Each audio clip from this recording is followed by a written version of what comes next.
Richard III by William Shakespeare. Book review.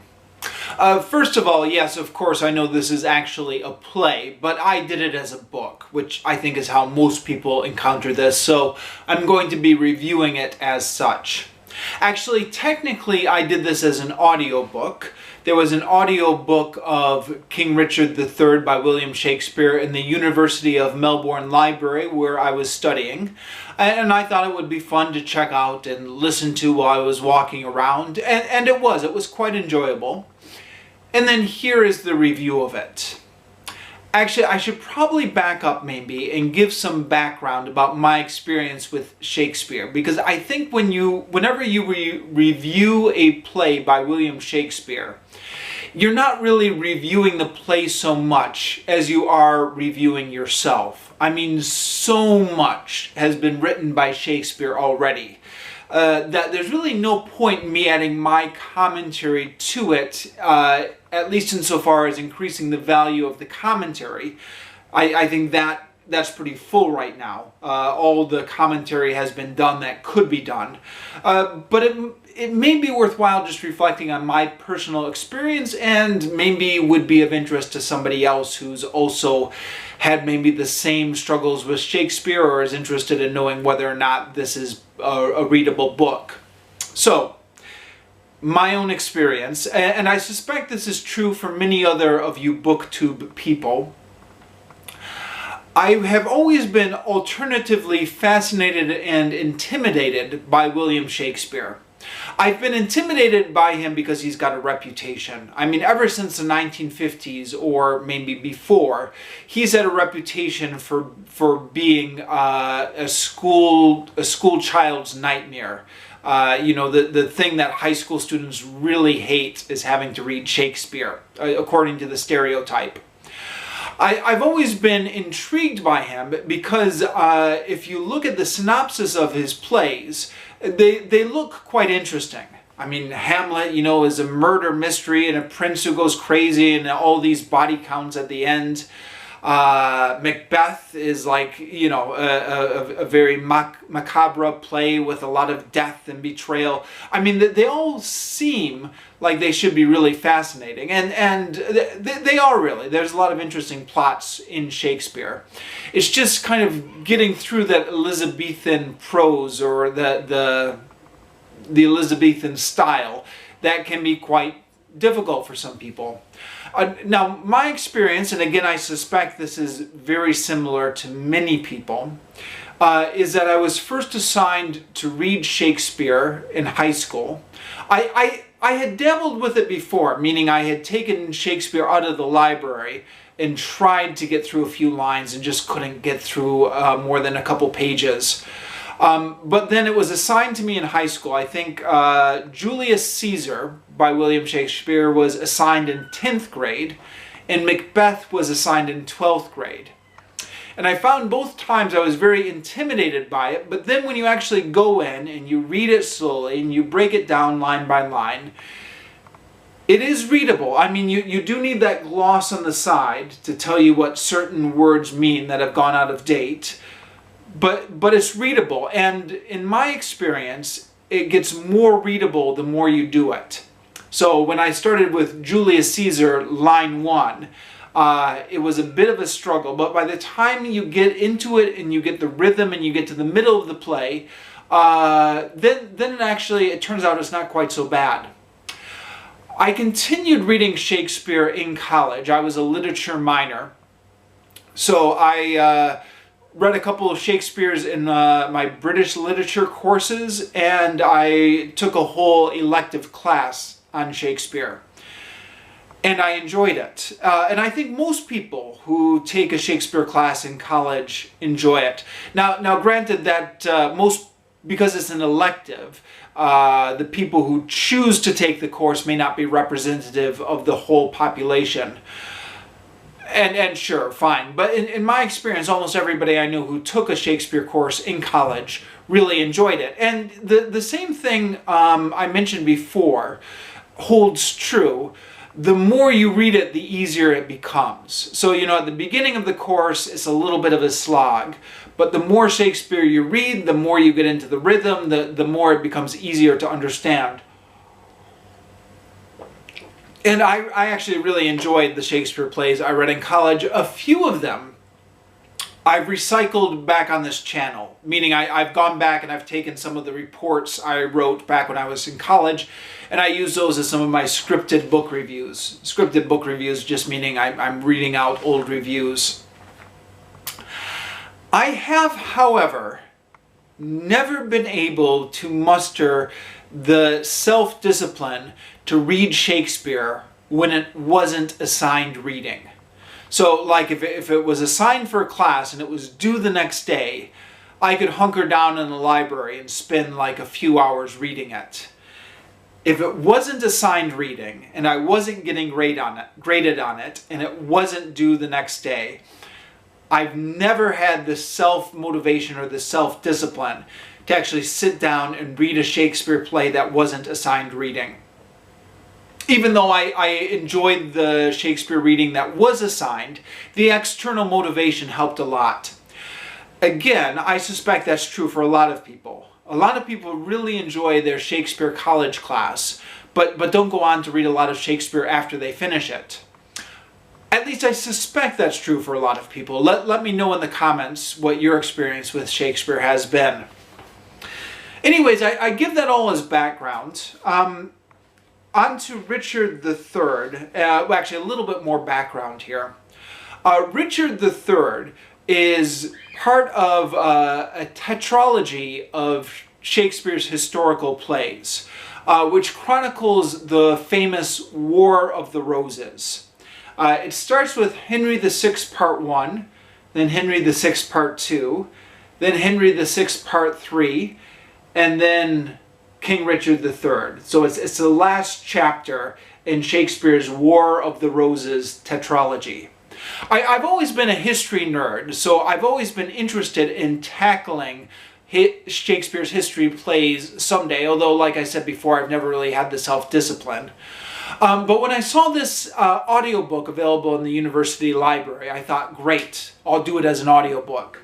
Now, if they had the audiobook of Henry VI Part 1, I would have loved to just start at the beginning and work my way through. But they only had Richard III as the audiobook. And Richard III is, of course, the most famous book. I mean, Richard III is made into movies all the time. You hear people quoting it all the time. You never really hear people talking about Henry VI Part 2, right?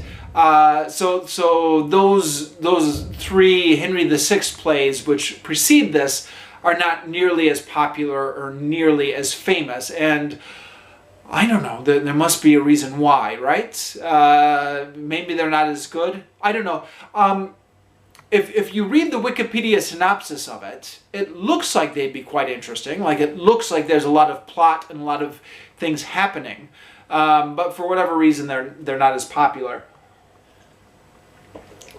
So, Richard III is taking characters that were previously in the previous plays. So I think, for example, the three brothers of York, Richard and Edward and Clarence, Richard, Edward, and Clarence, were all figured prominently in the previous play, fighting together in the War of the Roses.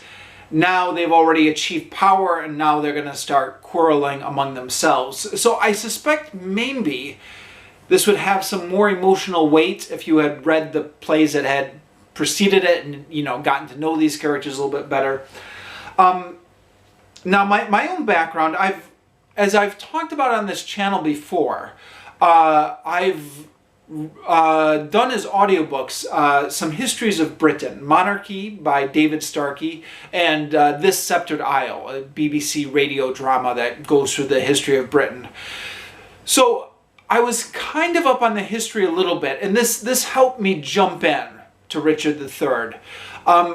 But do you need to be up on the history? I don't think you do if you have a good annotated version. I mean, if you just print something off of Project Gutenberg or something without any footnotes, then maybe it would be a bit rough. But if you get like a proper modern edition that has, you know, all the historical background that you need in the in the editor's notes and the publisher's introduction, you should be pretty fine. Okay, sorry about that. I know that was a long preamble. Now, here are my thoughts, and again, I present this not as a critique of Shakespeare, because who am I to critique Shakespeare? I present this as just my own experiences listening to the play, which may be of interest to anyone else who's considering checking it out themselves, but it reveals my own shortcomings just as much as anything else, and is not meant to actually critique Shakespeare. So, it's a lot of fun listening to a historical novel, or in this case, a historical play.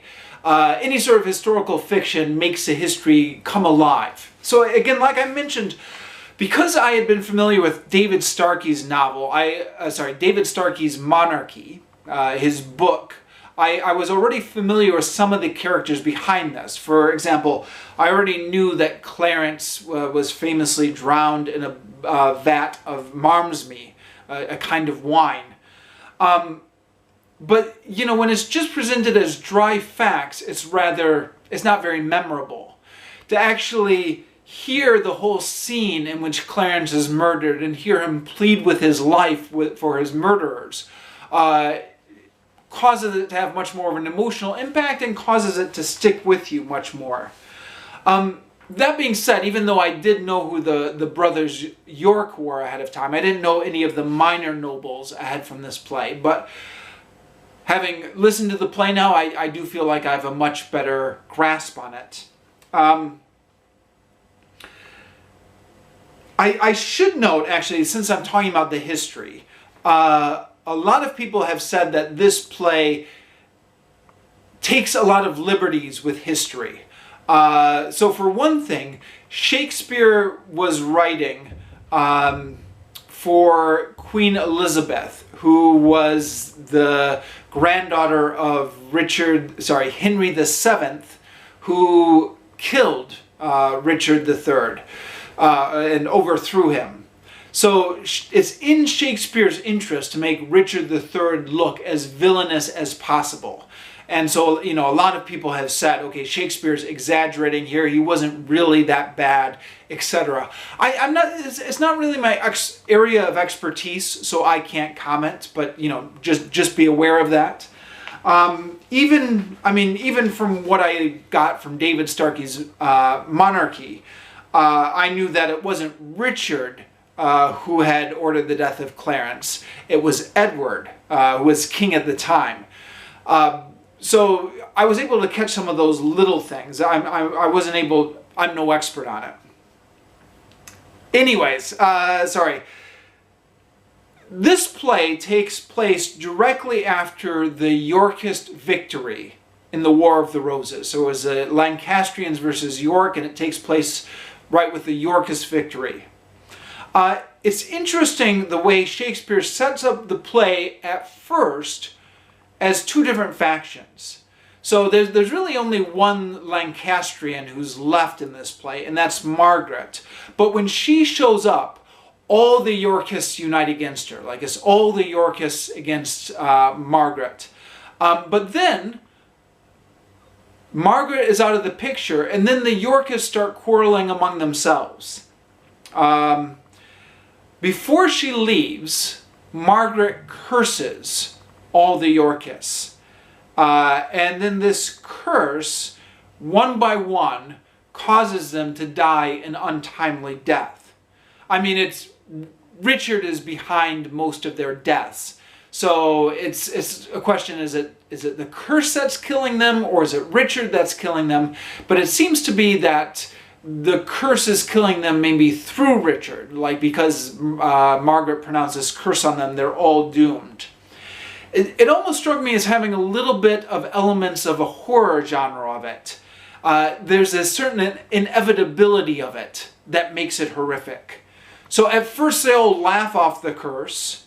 You can try and laugh it off, but it's going to get you sooner or later. You can try and avoid it. You can try and repent of your evil ways. You can try and run away, but sooner or later, this curse is going to track each of them down. And they're all going to die an untimely death. So that struck me as a little bit element of a horror movie type thing in it. Now, the character of Richard III is one of Shakespeare's most famous characters. I mean, it's a historical king, but it's also one of Shakespeare's characters. It's interesting how good he is at lying in this play. He is so good at lying. He lies to so many different people, and he makes them believe things that they should know better than to believe. You know, people should have seen what Richard was doing earlier, but he's just so skilled at lying to them. Which I think is why this play has been so popular in modern times.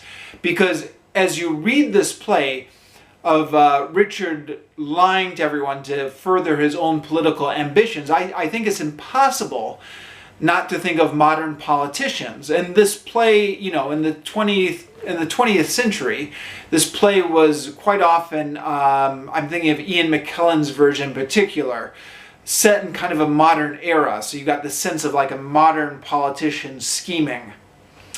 That being said, I had somewhat an idea that this play was an exploration, like a psychological exploration of what makes a tyrant.